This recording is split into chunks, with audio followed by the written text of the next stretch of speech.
Bon matin la gang, j'espère que ça va bien. Aujourd'hui, parlons de café équitable. En fait, en août passé, j'ai été au Costa Rica pour la première fois. On a pu goûter au chocolat, au café et au cacao de la place.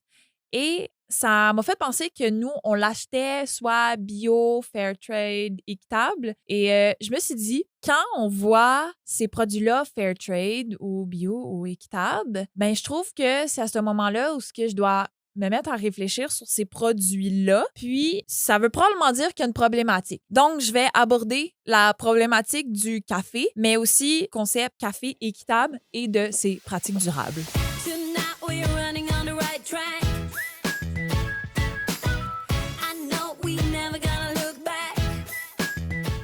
Je me présente, Amélie. Je suis présentement dans les studios de CFAC, la radio étudiante de l'Université de Sherbrooke.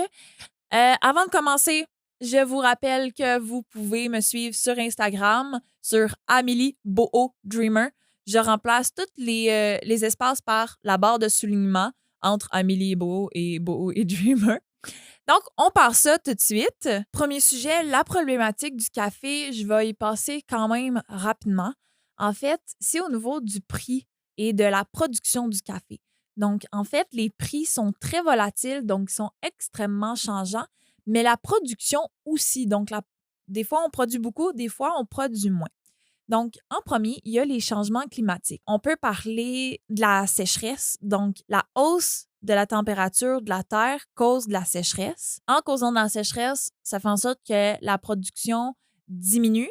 Ça fait aussi en sorte que on commence à avoir de moins en moins de terres fertiles qu'on peut utiliser pour produire le cacao. Le cacao, c'est pour le chocolat et la graine de café pour le café. Mais les deux ont la même problématique, me semble. Le café pousse vraiment à des températures spécifiques. Fait que vraiment, les changements de température, ça affecte énormément.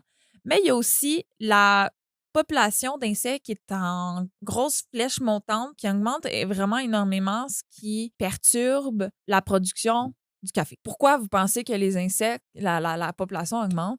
Mais c'est encore à cause des températures de la Terre qui augmentent. OK? Fait que vraiment, les changements climatiques, ça a un gros impact sur la production qui commence à être de plus en plus difficile juste pour produire une graine de café. Fait qu'avec ça, en plus des changements climatiques, il y a aussi d'autres aspects, dont le changement de monnaie. Il y a aussi l'offre et la demande. Ben, tu sais, j'ai dit que la production pouvait diminuer, mais il y a aussi la demande qui peut changer. Des fois, on veut plus de café, il y a d'autres moments qu'on veut moins de café.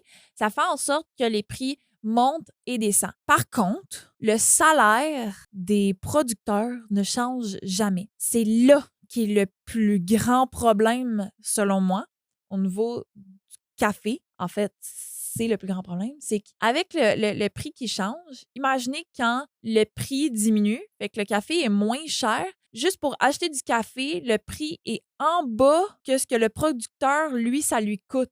Fait que quand le producteur, bon, il achète des choses, il doit produire, OK? Mais lui, ça lui coûte quelque chose, mais nous, pour l'acheter, ça nous coûte encore moins cher. Fait qu'il y a comme un gap où ce que le producteur est dans le trou, fait qu'il est dans les dettes. Et ça, il faut trouver un moyen pour protéger le producteur de ce gap-là. Parce que je vais en parler un peu plus dans la prochaine capsule qui est sur le sujet Fair Trade, la certification Fair Trade, où ce qu'on parle de pauvreté. Mais ce gap-là fait en sorte que les producteurs, probablement qui sont déjà dans la pauvreté, c'est 10% des producteurs du monde qui sont dans la pauvreté. Le fait qu'il y ait ce gap-là fait pas en sorte qu'ils peuvent se sortir de cette pauvreté-là, même si ces personnes-là travaillent. Ça, c'est notre plus grande problématique. Donc, pensons maintenant au café équitable, qui est le but principal de régler ce problème-là de gap. On va l'appeler de même, un problème de gap, de trou, de dette chez les producteurs. Premier objectif. Je vais vraiment en parler plus en profondeur dans la prochaine capsule, mais moi, j'achète toujours mon café Fairtrade. Ça fait en sorte que moi, je m'assure qu'il y a eu un prix de base sur le café, un prix minimum, et même si le prix, la bourse fluctue, il peut jamais aller en dessous. Fait que ce prix minimum-là calcule combien ça coûte au producteur pour être capable de couvrir les frais de production et que le prix n'aille jamais sous le coût de production. Donc, techniquement, on enlève cette dette-là. Là. Il n'y en a plus de dette pour les producteurs. Bien, pas qu'il n'y en a plus, mais on n'en crée pas une. Mettons, si on sort du café équitable, faudrait que je vous parle de la chaîne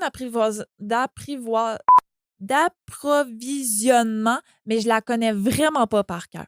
Fait que, m'en va chercher mon ordinateur, on regarde ça ensemble. Fait que la chaîne d'approvisionnement, c'est de partir du producteur jusqu'au consommateur. Là, on n'est pas dans le café équitable, là. C'est ce qu'on voit généralement.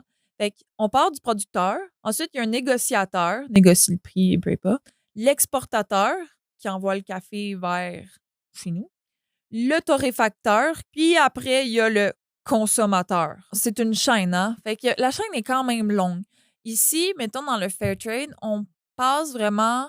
En fait, le distributeur va carrément travailler avec les coopératives de cultivateurs. Fait qu'une coopérative, c'est plein de producteurs qui sont mis en commun avec une coop pour avoir un pouvoir de négociation. Fait qu'il n'y en a plus de négociateur. Le négociateur devient carrément le producteur. Donc, il y a ce pouvoir-là de pouvoir établir son prix à lui par rapport aussi à ses coûts de production, ce qui leur permet une meilleure subsistance durable. Ça veut dire que, au niveau économiquement parlant, pour les producteurs, mais c'est plus durable dans le temps, dans le sens que ben, si on ne crée pas de dette, ben, ils sont capables de continuer à produire dans le temps. Si on leur crée une dette, ben ça se peut qu'on leur crée une pauvreté. À un moment donné, ils sont plus capables de produire parce qu'ils n'ont plus l'argent pour produire, parce que ça coûte de quoi produire. Puis, le Fair Trade a un genre de prime supplémentaire pour les producteurs. Ils leur donnent la prime aux producteurs, mais les producteurs, ça ne revient pas dans leur poche. Ils doivent le réinvestir dans leur communauté. Ça fait en sorte que, OK, oui, là, on a réglé le problème du producteur pour essayer de le sortir de la pauvreté parce que c'est l'objectif principal de Fair Trade. Mais en pouvant réinvestir dans la communauté, mais ça fait en sorte qu'il peut peut-être aussi aider sa communauté à sortir de la pauvreté. Donc, pas juste le producteur. Toutes les leurs, là, il devient vraiment le producteur du changement, carrément, au niveau de sa communauté. Par contre, Fairtrade ne fait pas juste ça gratuitement. On va dire ça comme ça. Les producteurs doivent s'engager aussi à mettre des efforts dans leur production, donc à avoir des pratiques durables. Fait que parlons des pratiques durables des producteurs. Tantôt, j'ai parlé que les changements climatiques affectaient énormément la production du café. Fait que qu'est-ce qui arrive?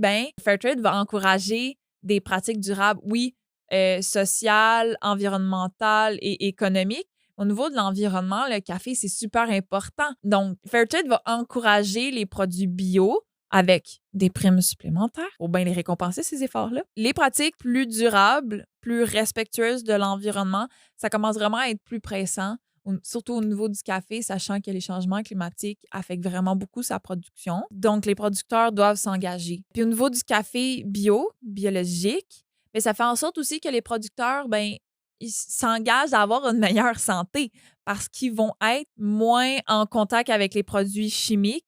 Pour eux, c'est beaucoup plus dangereux que nous ici. Fait qu'imaginez ici, on parle beaucoup de pesticides, d'insecticides, puis on capote, mais les producteurs, eux autres, ils ont les mains dedans. Là. J'ai beaucoup parlé de Fairtrade, mais il ne faut pas oublier certaines autres pratiques qui sont aussi importantes, mais un peu moins connues. Par exemple, au niveau du café, ça serait d'avoir un peu ces champs de café sous le couvert de la forêt. Donc, au lieu de complètement déforester, c'est juste d'utiliser la terre qui est déjà là.